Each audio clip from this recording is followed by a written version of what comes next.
This talk, again, is about reductionism. It's a particular kind of philosophy about the nature, how we describe reality.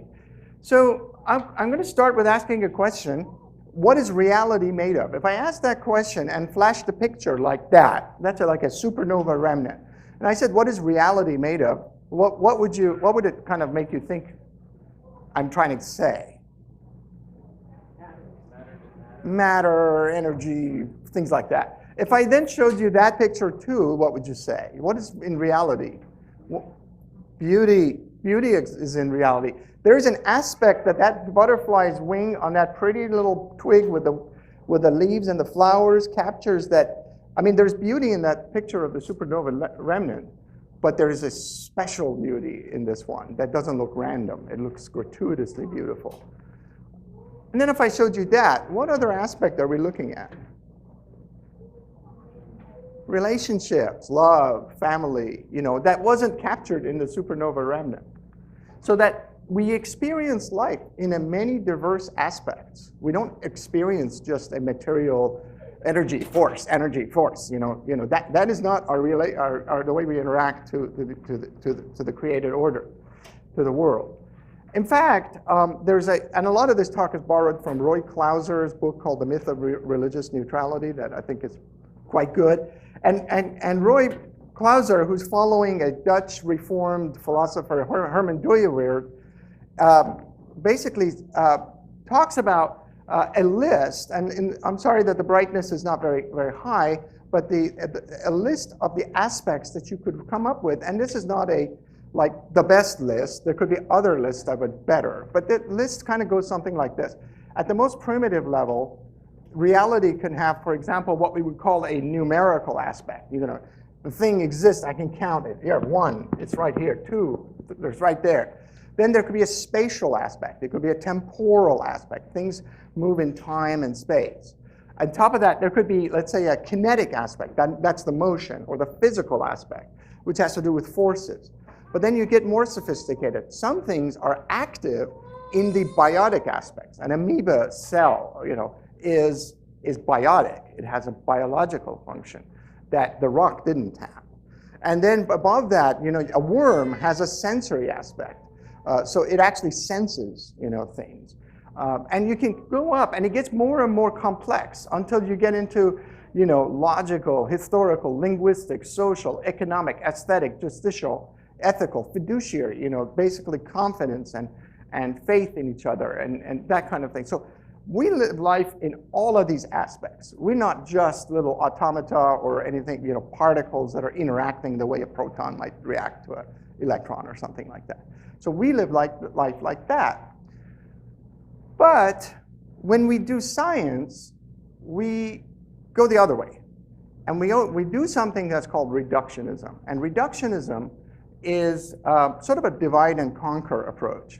And a divide and conquer approach, you say, look, I know everything's complicated, and the aggregate, which means collectives of things, are really all that we see. We don't see protons, we just see, maybe Avogadro number of protons, that about 10 to the 23 of them in a cup of water. So then but that's very complicated. So I will just break it down to this atomic picture and just talk about one little bit, and I'll just say that thing is like, I don't even want to know what it looks like. I'll just say it's a dot. And let me just kind of work at it like that, because I can't solve the equations beyond that. And that's what the physicists have done, and except I lost my place. Oh yeah, so I've already said that. So then that actually does work, and that is what people have done. Now, when people do that, it's a kind of reductionism that's called methodological reductionism. It means, look, I admit that the world is very complicated and I have no idea what's going on, but let me just kind of do the simple thing so I can actually solve a problem. And when we talk about orbits of planets, think about the orbit of the planet Earth around the sun. What does the Earth look like? If you say a sphere, I'd say you're wrong, because it's not a sphere. It's actually oblate.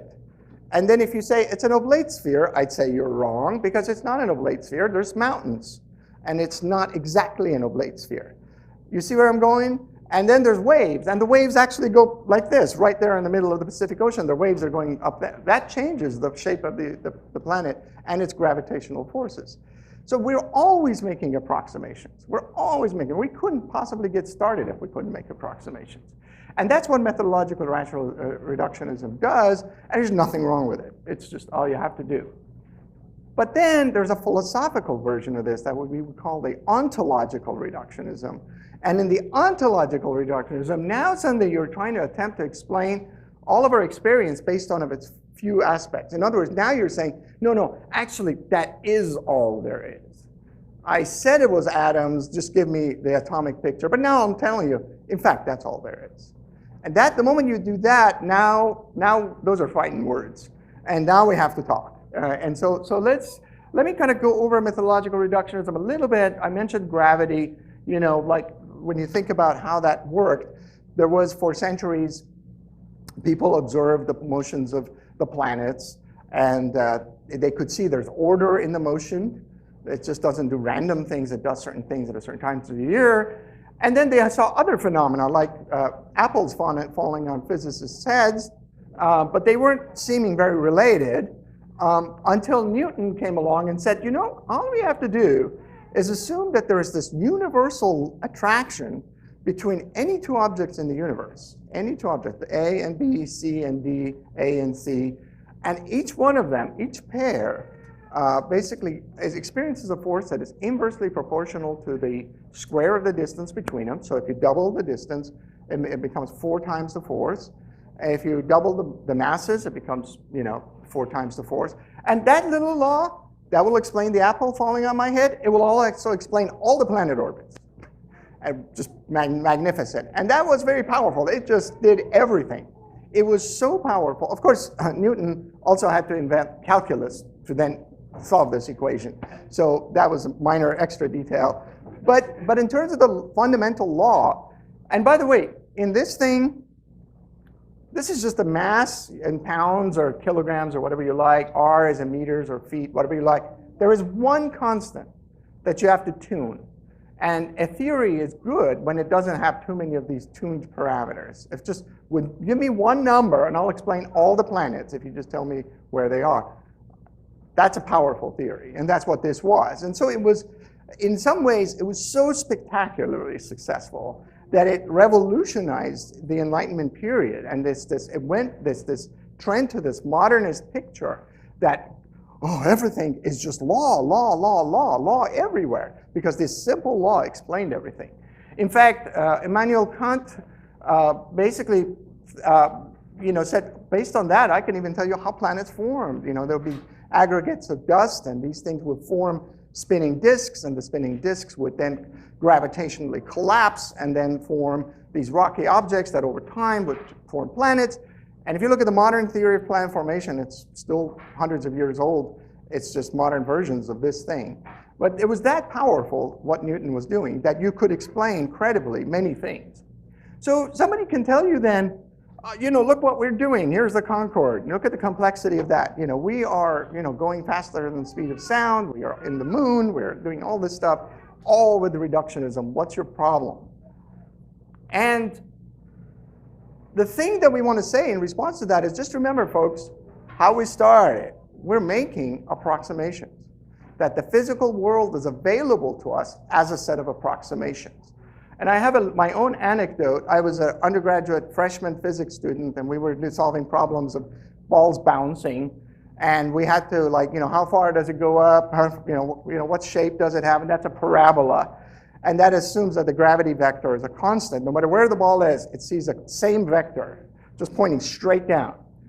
And then just near the final, we're going to take the final or something, or one of our major tests, and I'm sitting there waiting for my test paper to come, and the professor walks, and I said, Professor Dreitlein, I think I've realized that's not right, because it's not a parabola, it has to be an ellipse, because the gravity vector is not really telling. He said, you're wrong. He said, you'll always be wrong. And what he meant was, if you want to play that game, just turning it to an ellipse isn't perfect either. And then he said this thing that has become sort of, it's very small font there, but basically I've carried all my life. physics is the art of approximation. It's not that we don't know that it's an ellipse. It's that if we keep doing things in the complicated way, things are very hard to do. So we make these approximations. And that was actually a very powerful concept, just to remember. All of these things that we do and do that, we did it with a bunch of approximations. That nature doesn't provide to us everything without residue. There is still stuff we don't know. Okay, but in a second answer to this is that methodological reduction is powerful, but now let's see what happens if you really want to have the hubris to become ontological about it. If you become ontological, for example, one version of ontological reductionism would be materialism that says basically, so I'm sorry, I'm one slide ahead of myself. So in the ontological reductionism, what we're talking about is what is the origin and essence of everything. Anytime you say we're all nothing but, and then you fill in the blank, you're engaging in ontological reductionism. Because you're saying our essence is nothing but, and then you can say what you like to say for that. And there are two levels of this. There's sort of the less haughty version called the weak ontological reductionism that says ultimately we're nothing but, we're just, and then there's the strong one, which is exclusive, that says that not that just that at the bottom the source of all the different aspects is this, but that in fact there is no other aspect. And I'll explain that in a moment. You'll see how crazy it gets. So one major example dominant in our culture is the materialist picture. That says we're all particles and forces, quarks and leptons and field gauge bosons. I'm just throwing fancy physics words, but basically the basic particles of nature. And so that everything is determined by particles and the forces acting by particles. That's basically the underlying assumption of most academics. That's what they really think, okay? And so, but then they in fact go further and they say that everything, including our minds, are governed by that. And so here's a clip with Will Provine, who has now passed away, but in the movie Expelled, which is a good... No gods, no life after death, no ultimate foundation for ethics, no ultimate meaning in life, and no human free will are all deeply connected to an evolutionary perspective. You're here today and you're gone tomorrow, and that's all there is to it. Dr. Will Provine, professor of the history of biology at Cornell University, gave us another disturbing glimpse into where Darwinism can lead. Oh, I was a Christian, but I never heard anything about evolution because it was illegal to teach it in Tennessee. Dr. Provine's first biology professor changed all that. He started talking about evolution as if it had no design in it whatsoever. And I came up to him and I said, "You've left out the most important part." And he said, "If you feel the same way at the end of one quarter, I want you to stand up in front of the students in this class and tell them this deep lack in evolution." And I read that book so carefully, and I could find no sign of there being any design whatsoever in evolution. And I immediately began to doubt the existence of a deity. But it starts by giving up an active deity. Then it gives up the hope that there's any life after death. When you give those two up, the rest of it follows fairly easily. You give up the hope that there's an immanent morality. And finally, there's no human free will. If you believe in evolution, you can't hope for there being any free will. There's no hope whatsoever of there being any deep meaning in human life. We live, we die, and we're gone. We're absolutely gone when we die. Doc? That'll be enough. Okay, cheery thought. And so what he's saying is, in a way, I was at Cornell when Provine was particularly at his height, and so I saw a bunch of debates between Provine and Philip Johnson, and actually between my pastor and Provine that really emboldened this young fellow who is, postdoc and very timid. But Provine was actually more honest. He was actually chiding his colleagues to say, you folks are pretending there's morality within an atheistic framework. There is none. You have to admit that. There is no free will. There is no morality. There's nothing. It's just particles, And so, and in fact, this now, I'm going to take it one notch up further. The strong form of ontological materialism, that form of reductionism that's materialism, in fact, it's called eliminative materialism, which says that the mental realm doesn't even exist. It's not that the mental realm could be explained by the physical realm. It's that it doesn't exist. So that you end up with a statement like, all of our thoughts, convictions, desires, intentions, and decisions are actually fictions. So here is Nicholas Humphrey from Cambridge, a psychologist, that says, our starting assumption as scientists ought to be that on some level, consciousness has to be an illusion. The reason is obvious. If nothing in the physical world can have the features that consciousness seems to have, then consciousness cannot exist as a thing in the physical world. All right. Do you see the problem with that? When you talk about something being a fiction, where is it a fiction in? It's in your consciousness. So he's begging the very question, the very thing he's saying doesn't exist. He needs it just to finish his sentence. In fact, this other guy who's not I think he's an atheist and, pretty much a reductionist himself, is reacting to that guy by saying the denial of consciousness is surely the strangest thing that has ever happened in the whole history of human thought. It shows that the power of human credulity is unlimited, that the capacity of human minds to be gripped by theory, by faith, is truly unbounded. It reveals the deepest irrationality of the human mind. So, you start with wanting to do away with, God. So you posit this world that is material, and then along the way you lose a theory of consciousness, but you still hold on to that. So it reminds me of this Charlie Brown cartoon, which I first saw as a 10-year-old. Let's see, Lucy and Linus. Lucy says, hey, well, look, a big yellow butterfly. It's unusual to see one this time of the year, unless, of course, they flew up from Brazil. I'll bet that's it.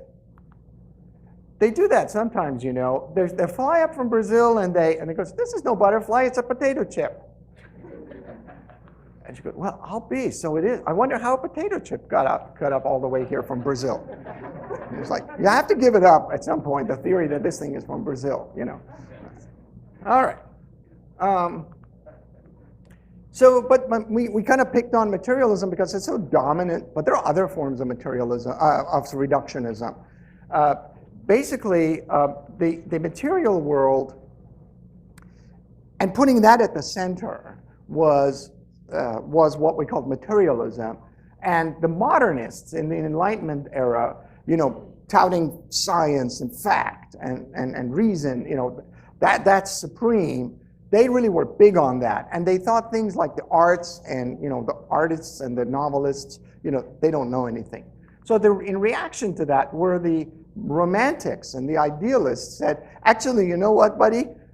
You don't know anything except what's in your brain.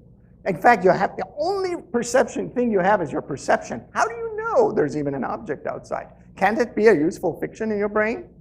As far as you know, couldn't you just be a thinking little blob of matter, or not even matter? You're just thinking something.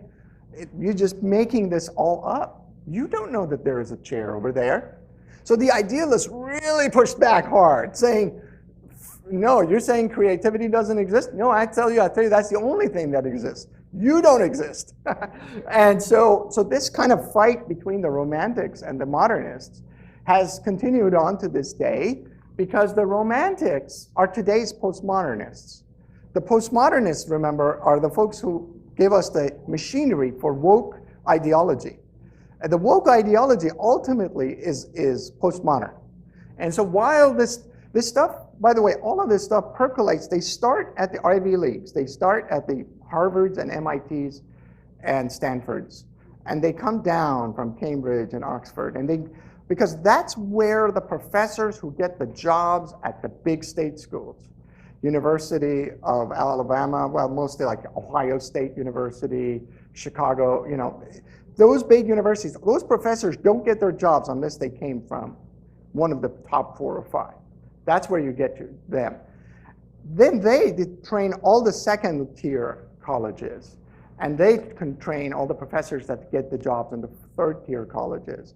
And so what happens is the few elites at the top come up with an idea, as crazy as it might be, in one decade, and the next decade you see it kind of going to the next tier. And by 2 or 3 decades, something as crazy as some of this postmodern stuff is permeated the entire culture. Everybody's getting it. But it starts at the top. So those academics, with their esoteric terminology and wording and everything, watch what they're doing. Because 30 years from now, just watch among us how much we're having to deal with critical race theory and woke ideas right now. 30 years ago, it was just a little thing in a bud, at these academic places. So just a little piece of opinion there. But anyway, so the postmodern idea, basically, in the postmodern idea, truth is defined now as a social construction. And so every community has its view of truth, and you can't, if you're not part of my community, you can't judge my assertions about the truth. You see how tribal the idea of the truth is, and that's where you get ideas like, even like, that science is rape or math is rape. I mean, you hear these kinds of crazy words. And it's because you are attempting to assert your white, whatever, picture of the world, you want to ram it down my throat, and I'm not ready for that, or I'm not going to take it, because that's not my discourse community, you see. And so even science that we just talked about, from, in this disjointed way of thinking, on the one hand we tout science, and on the other hand we say it's a social construction only. That's all it is. So that any attempt that you say you hold to objective truth, and of course Christianity wants to hold to objective truth, is now considered nothing but an attempt for one interpretive community, like Christians, or modernists even, to ram down their ideas down the throat of others. All right, so we talked about 2 schools of thought, very diametrically opposed, right? The materialist says everything is nothing but physical phenomena, materials and forces. The postmodernist says, no, actually the only social forces are the only things that are real. But what is Christianity? What is Christianity's position? Christianity's position, the biblical position, we assert that there is absolute truth. There is an objective truth, the way the materialist would say. The materialist does assert that there is an objective truth. But we also agree with the postmodernist so far as to say, but the human reason is fallible, and so we don't get it all right.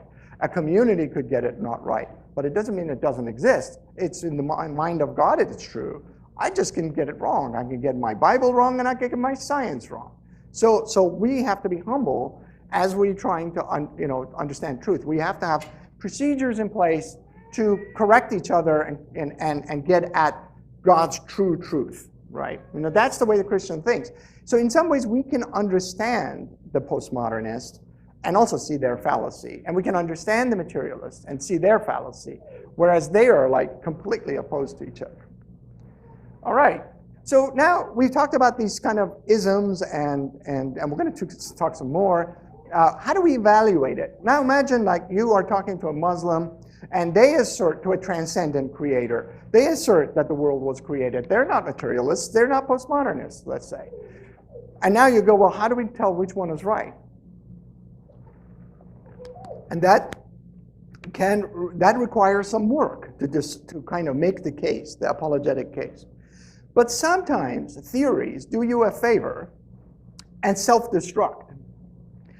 All reductionist theories self-destruct, and so we don't even have to bother with them. So I'll show you how that works. A minimum criterion for any theory or any philosophy is that it has to be philosophically coherent. And coherence means that a theory is incoherent if it has a flaw that causes it to blow itself up. Other terms that people use are self-defeating or absurdity. Let's go for one. There is a kind of incoherence called self-referential incoherence. And in self-referential incoherent belief is one that sort of makes a claim that undercuts itself. For example, somebody says, I tell you, I'm lying. Okay, you're lying. Then is this a lie too? Therefore, you're not lying? You see, it just kind of breaks itself. If you're asserting you're lying, you broke yourself. And so there are strong and weak versions of this. For example, in the strong version, gosh, you guys can't read this. I am so sorry. I'll have to work on my colors and fonts. The Taoist one, that just says in red, it says nothing can be said of the Tao. Well, if nothing can be said of the Tao, you just said something about the Tao. So is what you're saying true? If that's you're saying, then nothing can be said of the Tao, which then, you see, that statement is incoherent. It can't even live by itself. In the weak case, it just puts a doubt on itself. Sigmund Freud, for example, said, I'm going to kind of squint and read it, every belief is a product of the believer's unconscious emotional needs. Every belief is a product of the believer's unconscious emotional needs. Well, Mr. Freud, how about this one? What unconscious emotional need of yours are we talking about when you say this? So if every belief is that way, so it must be that way about this. So that's a self-referential incoherence. There could be a kind of incoherence that's sometimes called the self-assumptive or as incoherence, which is the incoherence in the assumptions you have to make. So a theory is incoherent that way if we have to assume it kind of incompatible with something we have to assume in order to just accept the statement. So for example, if I told you that only physical things are real, only physical phenomena are real, okay, that's actually commonly thought, right? Commonly thought that only things that are real are particles and forces. Well, but that statement is not an interaction between particles. The statement only physical forces are real is linguistic in nature, has a logical value, could be true or false, but it's got a logical, and particles don't know about logic, particles don't know about language. And yet you used language, you used logic to say that they don't exist. And so, the assumptions I had to make to actually even just understand your sentence negate your sentence. So it's incoherent. So, for example, a fun one, I remember in college seeing that on the bathroom wall, question authority. That was the 70s. And then somebody else wrote, is that an order? So that's an incoherent statement too. So there's also a self-performative incoherence, incoherence in the performance of it. So like if you, the means of a production of a theory itself may be contradicted in just by asserting it. Now, an example of that is, I do not exist. Well, by the very fact that you spoke those words, you can't possibly be right, Or I cannot speak a word of English. That's a joke, of course, we always do. I can't speak a word of English. I do that in German. Anyway, so yeah, that's kind of funny, but you just did. Here's actually somebody seriously saying something like that. This is Jean-François Lyotard. He's a postmodernist. He says, there is no possibility that language games can be unified or totalized in any meta-discourse. Okay, there is no possibility that language games, now you see what, the postmodernist is saying, you're playing language games, actually. This is not really asserting absolute truth. These are language games. And there's no possibility that those language games can be unified or totalized so that everybody should believe it in any meta-discourse. Now, forget meta-discourse for now, but he just did that, right? He just made this grand overarching statement that will hold to everybody. In the very act of making that sentence, he negated himself and destroyed himself. And that's when the theory does favor for you. You don't have to even take it seriously, really. At that point, there's nothing to do. Here's some kinds of reductionism and the way they fall into these traps. So Marx says truth claims are nothing but rationalizations of economic interests. Laws are created by the rich in order to protect their property. Religion is the opiate of the people, placating the poor with false promises of an happy afterlife. But then you would say, except the raw font is red, what about this truth claim? What economic interest of yours led you to believe this or to say this? So if you are right, then your own statement falls under that category, and therefore it's not right. Here's another one. Nietzsche. All human action. All human action. That word all is the one that really kills it. All human action is driven by a will to power. Morality is invented by the weak to give them leverage over the strong. Religion is a holy lie used to control people. But then, shouldn't we assume that your own theory then must be driven by your will to power, Mr. Nietzsche? B.F. Skinner, humans are nothing but stimulus response mechanisms responding to rewards and punishments. So all we're doing is just responding to, like these pigeons that he was experimenting with, they would peck at levers to get their food. So all we do, all of our behavior is just trying to get what we want by just, we conform. But if that's true, Mr. Skinner, what kind of response were you wanting that made you make this statement, since your statement can't have an objective value, since you just told us that no such thing exists? And you can see what's happening. There's a kind of a pattern. And the pattern is that reductionist worldviews are self-refuting in a very particular way. You can almost turn it into a theorem. Any theory that reduces everything to only this thing, like economic self-interest, materialism, whatever you like, necessarily then does that to human reasoning. Because if everything is that way, so is human reasoning. But if human reasoning is that way, that's where ideas come from. And therefore, that's also where your idea just came from. And so the moment you say that, you have just shot yourself. It's just reductionism just almost always automatically kills itself when you're ontologically reductionist. If you had been humble and said, look, I know, reality is much more complicated, but just let me pretend that it's this way, and I can come up with some patterns that can be helpful. That's okay, we can live with that. But when you just make that assertion that we're nothing but, you run into this trap, okay?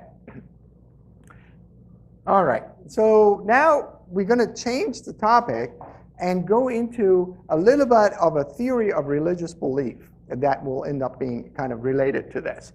So we're going to go from, we talked about ontology, which is the part of philosophy that talks about the essence of things, to epistemology, which is the part of philosophy that talks about how do you know things, how do you know things that are true? Where do you get your knowledge from? So like knowledge, actually what's that? Knowledge is justified true belief. Okay, so you may believe that it's gonna be sunny this afternoon, and you say that because like Rodney, every time you say it's not going to be, it rains, or but the thing you were saying just before that you may be right, but you're right for the wrong reason, and so you can have belief that is true. But it's true for the wrong reasons. Every time the cat walks under the ladder, it rains outside, something like that. But then you could have belief that is true because of the right reason. That's knowledge. That's sort of the theory of epistemology. Having given that, now let's talk about what is religious knowledge or religious belief. And this Christian Reformed philosopher named Roy Clauser writes a book on religious neutrality, which he shoots down, that there is no such thing as religious neutrality. And he defines what religion is, and it's a kind of a long discourse, so I'm going to tell you what his conclusion is. It is a religious belief, is a belief in something as an unconditionally non-dependent reality. That is a divine, he calls it divine, he uses the word divine, meaning that in a system of thought which doesn't owe its existence to anything else. So for us believers, the Lord, the creator of the universe, he is divine. He doesn't owe his existence to anything else. But if you're a materialist, which used to be called pagan, by the way, that not a derogatory word here. Let me see if I can just kind of go, oh, I'm 2-3 slides ahead. You will see that. They have a different idea of who the divine is. But now there's divine, like if you think of the Greek divines, the gods, the Greek gods, they sometimes owe their existence to something higher even still. So whatever is in that theory, in that system of thought, is the one that is really self-existent, that doesn't owe its existence to anything else. Clauser calls it the divine per se. It's just divine, fully divine in that system of thought. And so the divine per se is the thing that you want to kind of find out what is, what is that in everyone. And so what it implies is that the religious belief is unavoidable. You cannot because the religious belief is always there, because every system of thought, including Richard Dawkins's materialism, he has a divine per se. The divine per se for him is the material world. It's materials, it's particles. They don't owe their existence to anything in his thinking. And so you end up with different kinds of worldviews. You end up with, I'll just get up here, you end up with, in the reductionist worldview, the all of reality is, we'll just say non-divine, but a piece of reality, let's say an aspect of reality, like the particles, the forces, that begets everything that you experience. The scholastics, and these were Christians, just baptized that view by saying, okay, well, there is God. He created the particles and forces, or these simple, attributes of nature, and they do control everything. They do explain everything. So that when you talk to a theistic evolutionist or some proponent of, let's say, biologos, that's how they are thinking. They're completely happy with the reductionist picture of reality. They just say God made that, okay? But in fact, I would assert, and Clauser would assert, the truly biblical worldview, and what you definitely get out of Colossians 3:15, for example, he's the image of the invisible God. He's firstborn over all creation. All things were created for him, by him. Once you see that picture, it's a different picture, really, technically. It is the divine, is the creator, and Christ, and all of the existence, all of everything is outside of him. He created everything. And so that's really a truly different view. And because he created everything, you see, he has the freedom to create it in all the aspects he wants. He can make the material aspect, the fiduciary aspect, the linguistic aspect, all of those. He doesn't have to reduce. He can make it so that the physical aspect has this relationship to the fiduciary aspect. All of the laws of God now there's room for them all. You don't have to do these funny reductionisms, And so when you do reductionism, when you want to go away from God, let me kind of say this too. I'm kind of deviating from my talk, but the temptation to reduce comes from the fact that you've done away with the creator of the universe, the creator of the Bible, who is omnipotent and omniscient, and he can do everything he wants. He can create laws, he can do everything. He can make very complicated laws. He doesn't have to worry about it. But if you are saying he doesn't exist, it's very hard to believe you unless you say, look, it's all actually very simple. It's just matter, okay? It's just matter. And see, that I can believe you for a minute, because you're just saying, oh, this little thing can explain everything. But the price you had to pay to do away with God was to deny the existence of all those other aspects. And then I'm going to show you, as we've seen it already, that you fall on your face. You can't even get out of this your statement, much less really have a real theory of reality. So there's a big price you pay for reductionism. And so in a Christian epistemology, in a Christian theory of how we know things, you see, we believe that the transcendent creator spoke the whole universe into his being, and he was free to then pre-create all the aspects, okay? And so in a biblical epistemology, human reason is no longer reducible. We were made in God's image. Our reason can be very, it's not just matter, it's not just stimulus response, it is what God meant it to be. And therefore it is unbounded in terms of, it's only bounded by what God allowed us to know. Whatever he wanted us to be able to do, we can do. And so we are not bound by any such rules that we would have made. So that the intelligible universe, order of the universe, the fact that it's intelligible, reflects the mind of the Creator, because God understands the universe, and God can tell us what we can know. So our minds correspond with that order of reality. So for example, here's a famous statement from Einstein. It says, the most incomprehensible thing about the universe is that it's comprehensible. Now it's a very, in a way, I changed the slides the way it looked, because in normal culture, you put a picture of the Holy One there, Einstein, and you put whatever else. That just means it's true because the guy with the big hair, said that. But in fact, in a way, he's right, but he's right only because he has confined himself to a reductionist worldview. Yes, in a reductionist worldview, why should you be able to comprehend the universe? Why should you, as a product of Darwinian evolution, which is only a set of fitness improvements, allow you to understand the deeper mysteries of the universe? From a Darwinian perspective, all I need to be able to do is to be able to club to death all my competitors and then do as much reproduction as I can. That's all I need to do for a Darwinian picture. All these things that God has put in our hearts and minds go away in a Darwinian picture. And then you shouldn't be able to explain why you can do general relativity or special relativity that he discovered, you see. On the other hand, here's a Christian view. Alvin Plantinga, adaequatio intellectus ad rem. Beth taught me how to say it this morning. Those of you in classical education, so you probably could help me with this. But it says the intellect is adequate to reality. So Alvin Plantinga, by the way, is one of these amazing Christians. He is. There are articles by atheist philosophers that say this man has essentially changed the field of philosophy for the worse, because now it's fashionable to be a theist in philosophy because of the work of Alvin Plantinga over his little 20, 30 years. And so here, one of his statements is, God created both us and our world in such a way that there is a certain fit or match between the world and our cognitive faculties.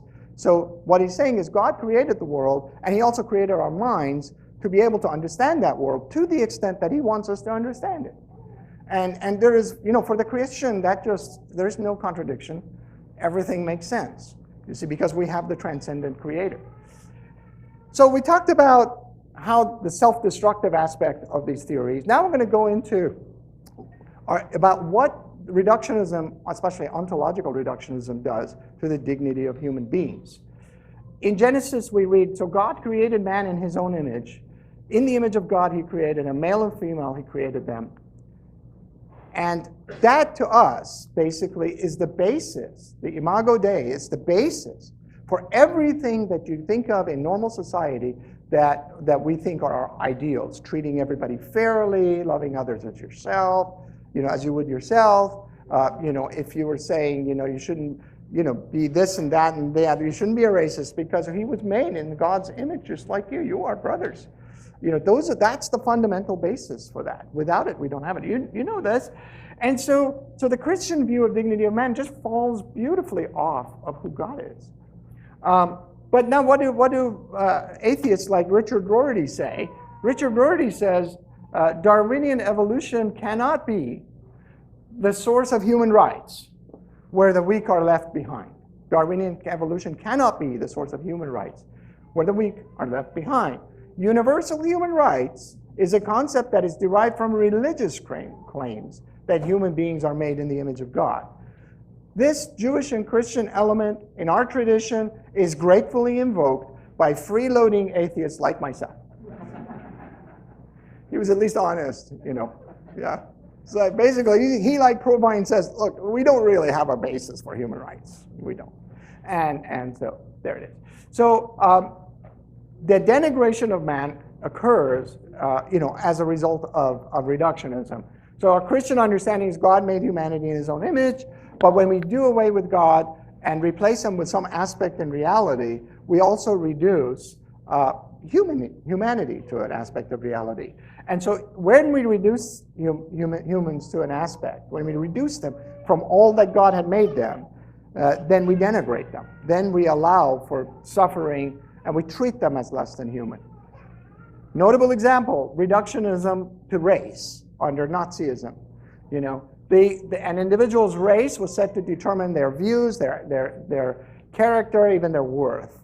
And in that kind of philosophy, this kind of thing can happen. So Christianity sees the world really in all its aspects, in all its colors, you see. And it's big enough to really explain what we experience. You know, the materialists, you know, to the materialists we say, yes, God did create a material universe. He even pronounced it very good. Within its limitations, materialism can tell us a great deal about the physical universe. We acknowledge that. We agree with you to that far. To the rationalists, we say God did create the world with a rationally knowable structure, so that the rationality that you are excited about is real. God made that. God made your brain so that you could do that.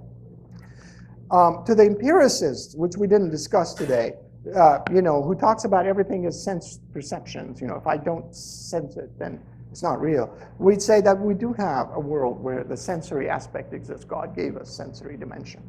And he equipped us with these senses so that we can interact with the world.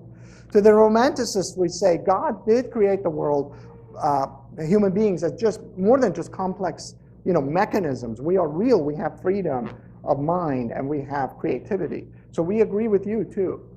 But none of you guys agree with each other. But our view coherently accepts all of this because each one of you got a little bit of reality right, but no, because you're reductionists, you can't get it all right. So the world is big enough, our worldview as Christians is big enough to really see the tapestry of all of our existence. You know, and for that we can praise God that is really the heritage we have from him. That the Christian worldview provides a coherent picture of everything that exists around us. Okay, so that's pretty much it, and I'll just open it up and we can kind of have a discussion till